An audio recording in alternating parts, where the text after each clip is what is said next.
दिनैनि सान्दुङा बिराद गोसा आरोना नै एखेबारे फुङाव अखासो हादोंमोन अखा हानानै दा बेलासिनि 2टा जाबाय ओमफ्राय बिराद सान्दुं गोसा नै सान्दुङानो एखेबारे बिराद गोसा नालाय बाहेरावनो ओंखारनो हाया ओमफ्राय माने फुङाव 8टा 9टा 10टा 11टासिमसोआ माने सान्दुङानो गैया आरोना ओमफ्राय जेब्ला 1टा 2टा 3टा जायो अब्लासो बांसिन सान्दुं जायो आरो दा साननैसो ओमफ्राय दा मोसौ दोस्लायनो फैदों आरोना ओमफ्राय नोंथांमोनाथ' थाम्बनेलाव नायनानै मिन्थिखादों आरोना दिनैनि भिडिअआ मानि सायाव जागोन नोंथांमोना नायलांबाय थाबानो जाबाय ओमफ्राय दा सान्दुं दुंबा हाजोनि भिउखौ माबायदि नुयो नाय नोंथांमोना नै एखेबारे स्रा स्रा नुयो आरोना सान्दुं दुंबाथाय ओमफ्राय दा मबाइलावथ' बारा मोजां नुवा आं दा मोसौखौ खारननिग्रोनि आरोना सायायाव खाना दोनदोंमोन सान्दुङाबो बिराद गोसा नैबे भिउखौ नायलाय 2x आव लादों आरोना खाथियाव नुयो नालाय ओमफ्राय नायदो नै भिउखौ माबायदि नुयो खाथियावबा एसे साबसिन नुयो आरोना नै नुबाय दा हाजोखौथ' माने भिडिअआव नुनानैथ' बारा क्लियार नुवाखै जानो हागौ आरोना रियेलाव नायबा एखेबारे स्रा स्रा जाजोबना दङ आरोना एखेबारे सान्दुं दुंबाथाय स्रा स्रा जाजोबना थायो आरोना ओमफ्राय नैयावनो खाना दोनदों आरोना आं बैयाव ओमफ्राय लायग्रोनोसै मोसौखौ ओमफ्राय इयाव दै दौफैनांसिगोन एसे सान्दुङाबोथ' गोसाथार नालाय आरोथ' दा साननैसोथ' ससियेल मिडियायाव बारे दैदेनमोननिल' दावराव आरोना मानो होनबावनो जेबो बुंनोनो हाला दैदेन आरो निजोरा नामा बिसोरनो दावराव आरोना जेबो बुंनो हाला थौग्रोन आरो खनजिथा बिसोरनिफ्रायनो जादों होननानै बुंनाय खोनादों आरोना दैदेना बेफोरबायदि जानाया मा खारननि थाखाय जादों नोंथांमोनाथ' मिथिखाबाय बेफोरखौ बाद हो आरोना ब्लग भिडिअखौ नायलांबाय थादो बिदिब्ला नै बयबो सायायाव खाना दोनदों आरोना मोसौफोरखौ बिदिनो बैयाबो दं हाग्रायाव नै हाग्रायाव ओमफ्राय नै दुरुनबाय सासे सानैया ओमफ्राय दा आंबो दुरुनसै ओमफ्राय साननैसोथ' माने नैबे हाग्राया ग्रासलेण्ड ना मा होनो बिनिथ' बिराद दावराव जाखांबाय आरो बिराद भाइरेल जाबाय आरोना बे जायगाया अबेनिमोनथाय ओमफ्राय आंबोथ' बारा मिन्थिया नालाय सोरबाफोर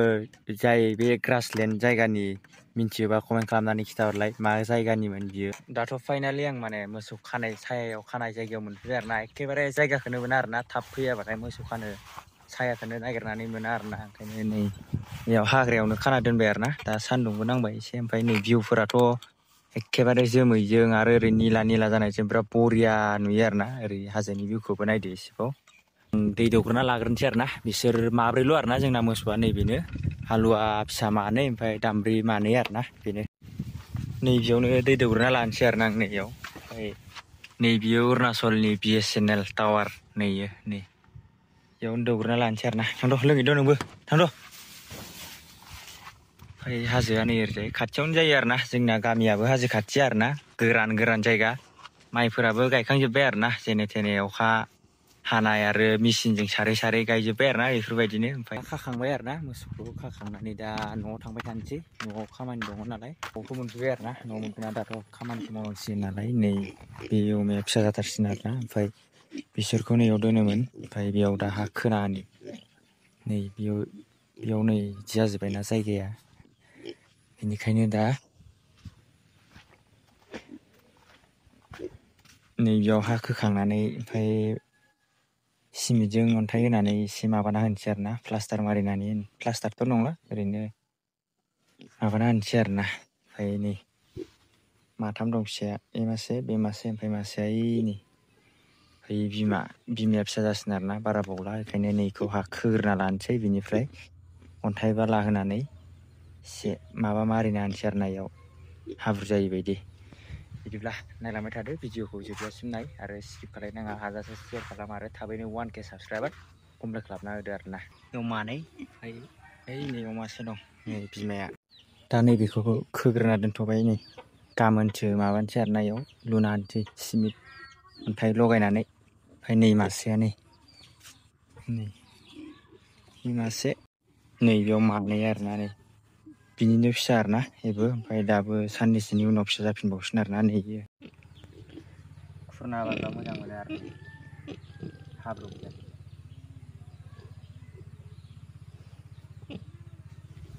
हाब्रु गोजानि दै जायगाया लेथ्रा नै दा दुगैखांबाय ओमफ्राय बेयावथ' हा खोनायखौ देखायबाय हाखौ जास्ट खोनानैल' दोनग्रोबाय आरोना गाबोनसो माबासिगोन नेक्स्ट नोंथांमोनहा नायलांबाय थाबानो जाबाय The next day. हेल' लोगोफोर गुड मर्निं दिनै जाहैबाय नेक्स्ट दे मैयानि भिडिअआवथ' बुंदोंमोन ना आं माने अमा गन्द्रा बानायनो होननानै ओमफ्राय दा माने अखा हाबाय थानायखाय अमा गन्द्राखौ बानायनाय जादिया आरोना ओमफ्राय दाथ' अखाबो हाबाय दं नै बिरादनो ओमफ्राय हाजोनि भिउखौ नाय आरोना अखा हाबाथाय माबायदि नुयो हाजोनि भिउआ एखेबारे हाजोखौनो खोबजोब्बाय आरोना जोमैयानो नै नायनानै ला एखेबारे जोमैया खोबजोब्बाय आरोना नै ओमफ्राय मैयानि भिडिअआवथ' नोंथांमोनाथ' नुदोंमोन ना हाजोखौ स्रां स्रांनो ओमफ्राय दिनैनि ब्लगाव नायदो हाजोखौ माबायदि नुयो नै गैया आरोना सेस खोबथेजोब्बाय आरोना नै ओरैजाय नै बिदि दा अखा हाबाय दङ ओमफ्राय दिनैनि भिडिअखौ बेखिनियावनो फोजोबसिगोन ओमफ्राय माला सान्दुं दुङो बेयाव आं बानायनोसै आरोना अमा गन्द्राखौ प्लास्टार नै बेबायदिनो लुनानै दोनगोन आरोना जेबो अन्थाइ बाला होनानै ओमफ्राय नायनोसै माला सान्दुं दुंबाथाय लुनानै होनोसै ओमफ्राय नै बेयाव मासे बिराद गिदिर जिबौ दङ दै नै बेयाव बिराद गिदिर जिबौ मासे दं बेयाव ओमफ्राय गोबां मानसियानो नुदोंमोन आरोना ओमफ्राय आं नुवाखै आरोना दासिमबो खनसेबो नुवाखै गिदिरथार होननानै बुंदों आरोना नैबे हाग्रायाव थायो एसे माने हाजोनिफ्राय माने फैफादों आरोना इयो दै देरदोंमोन माने खनसे बिराद गिदिर दै देरदोंमोन ओमफ्राय नैबेयाव हाबनानै दङ होननानै बुंदों आरोना नैबे हाग्रायाव ओमफ्राय आं दासिमबो खनसेबो नुवाखै आरोना बेलेगफोरा नुबाय होनदों ओमफ्राय माने दाखालि बोरमाबो जादों ना मा होनो माने बोरमा मासे ओमफ्राय नुवासै आरोना आं नुवाखै ओमफ्राय बेलेगफोरा खिन्थाबाय दं आरोना इयावनो दङ होननानै नैबे हाग्रायावनो बे हाग्राया गोथौथार आरो दै सायावल' बिदि नुदों दा बिराद गोथौ बे हाग्राया ओमफ्राय हाजोनि भिउआथ' नै बिदि जाबाय ओमफ्राय आं दा मोसौसो खानो लाबोदो आरोना नै बेरेफुंजानि अखाबो थाइफ्रिबाय दङ बिदिब्ला भिडिअखौ बेयावनो दोनथ'नोसै मबाइलाबोथ' वाटारप्रुफ नङाबा दा अखा सिनानै अखा हाबनानै दा गाज्रि जाबाथ' बायनोबो हाखानाय नङा नैबे भिडिअ बानायबाय थानाय मबाइलखौ खमैबाबो 4 बोसोरसो सालायबाय आरोना मा बुंनो आरोना दुखिया अबस्था बानलु बस्था बेनोसै ओमफ्राय नायलांबाय थादो अखाबो हाबाय दङ भिडिअबो लाबाय थानो हाया अखा हानायाव दा मबाइलफोराव दै हाबनानै गाज्रि जाबाथाय बायनोबोथ' हाखानाय नङा मानो होनबा दुखिया अबस्था बानलु बस्था बेनोसै लोगोफोर दिनैनि ब्लगखौ बेखिनियावनो फोजोबनाय जाबाय आरोना ओमफ्राय ब्लगखौ फोजोबनायनि सिगाङावनो नोंथांमोननो मोनसे भिडिअ देखायनो नागिरदों आरोना नैबे भिडिअखौ फारसेनिफ्राय फुलनाय इन्ट्र'आवबो नुखादों बे भिडिअखौ नोंथांमोना आरो सोरबाफोर जुदि भिडिअ इडिटिं बानायनो रोङोबा पिसिआव बा थाम्बनेल बानायनो रोङोबा नैबे भिडिअखौ फारसेनिफ्राय फुलनाय आरो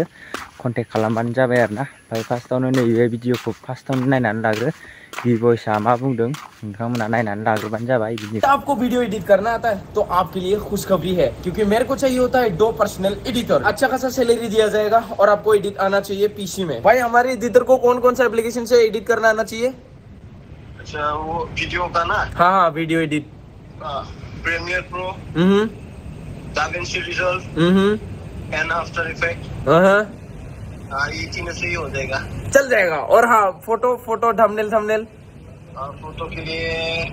Photoshop Lightroom and Illustrator okay हाँ तो आपको इन एप्लीकेशन में आना चाहिए और SFX VFX तो आपको बिल्कुल आना चाहिए एंड हाँ आपको इस नंबर पे ये वाला वीडियो डाउनलोड करके एडिट करके भेजना है। ये वीडियो 17 to 18 मिनट हो गया होगा और ये 16 to 17 मिनट 10 मिनट से कम नहीं होना चाहिए और 17 मिनट से ज्यादा नहीं होना चाहिए। मीम्स SFX VFX आप इसमें डाल सकते हैं। आपके प्रोफाइल के साथ आप मुझे इस प्रॉपर एडिट वीडियो को गूगल ड्राइव करके भेज सकते हैं इस व्हाट्सएप नंबर में। एडिटिंग का सर्टिफिकेट नहीं है तो भी चलेगा, बस आपके पास स्किल की सर्टिफिकेट खुद के पास होना चाहिए, ठीक है? तो तब चल जाएगा। सीरियसली आपको अगर जॉब चाहिए, बहुत सख्त जरूरत है, तो ही आप यहाँ पे अपना एडिटिंग स्किल्स दिखाओ और भेजो अपना काम। जो एडिटर दोस्त है उनको ये वीडियो शेयर करें, नहीं तो ये व्हाट्सएप नंबर उनको शेयर कर दीजिए। यहाँ पे इस वीडियो को डाउनलोड करके उनको एडिट करके मेरे को भेजने के लिए बोलो भाई, उसको जॉब मिल जाएगा, आपको पार्टी। और हाँ, लाइफ में आपको एडिटिंग ही करना है और आपका स्किल्स आप लोगों को दिखाना चाहता है तो ही आप अपना एडिटिंग स्किल्स भेजिए। और हाँ, लास्ट डेट है अगस्त 15 तक। ये वीडियो को रो रखने का रीजन बस यही था कि उन लोगों को ये मौका दे मेरे वीडियो को एडिट करके अपना जॉब हासिल करे।